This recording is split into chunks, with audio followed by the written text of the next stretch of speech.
Today we're talking about using tea lights for emergency cooking.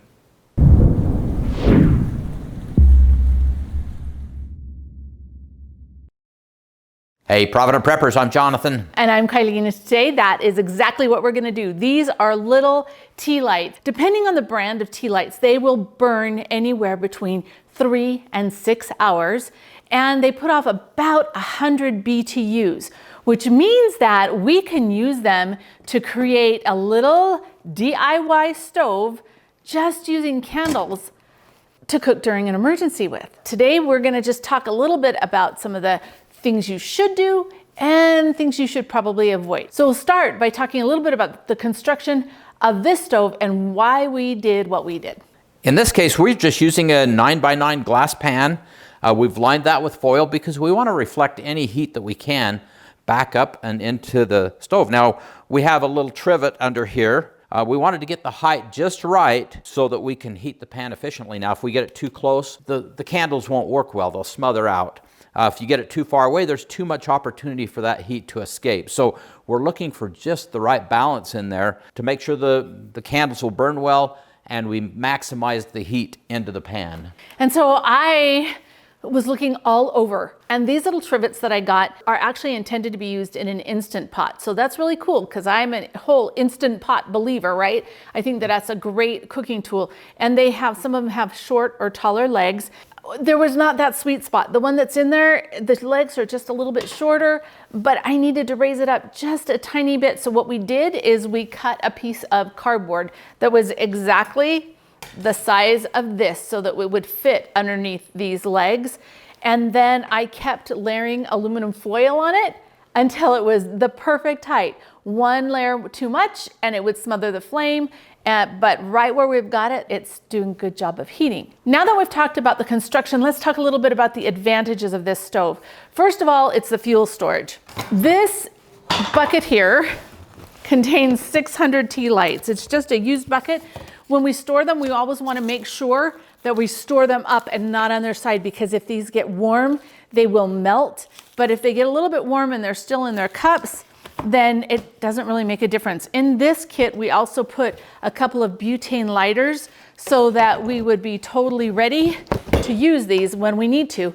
This can be stored just about anywhere in your home. In a closet, it doesn't take up very much space to store it. Those little tea lights have an indefinite shelf life and they're really safe to store. So that's one of the reasons why this is a good option. Now, there are some disadvantages. You want to talk about the disadvantages? The disadvantage is it's just slow.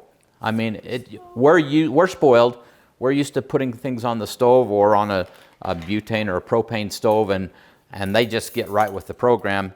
This took about 45 minutes just to get to 200 degrees. So, and we've got 8 tea lights under there, but it gets the job done, and there's a little bit of heat that escapes. If we're in winter, it's going to warm the home just a little bit, but it is definitely slower.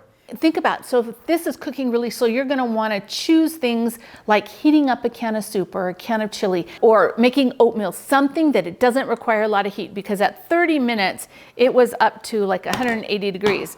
What I have here is some freeze-dried chili of our own, and we're just going to add enough of this that it's the right consistency.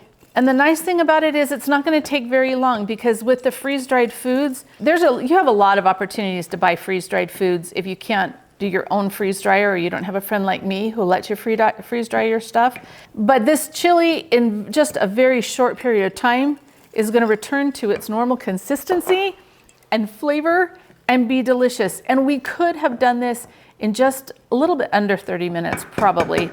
Now, one thing we want to emphasize is you do want to make sure you're using a lid, or you're really not going to heat up very fast at all. You just lose so much heat without this lid, so make sure you have a good pan and a good lid to go on that. And as small as you can that will fit whatever you're cooking, because you don't want to take time and energy to heat up more mass than you have to. This is not a time I'd probably use cast iron, because it would take so much energy just to heat up that cast iron. Now, we have both a video and a really cool post that talks all about using candles in an emergency for heat, light, and warmth. And it goes over all kinds of details, such as the BTUs of the candles, some safety precautions. One of the things that we need to worry about with candles is that sometimes they will flash. So you don't want to leave this unattended. You want to make sure anytime you have an open flame that you are watching it, but it doesn't produce a lot of carbon monoxide. It is safe to use indoors as long as you have some kind of ventilation, a room big enough that you have enough oxygen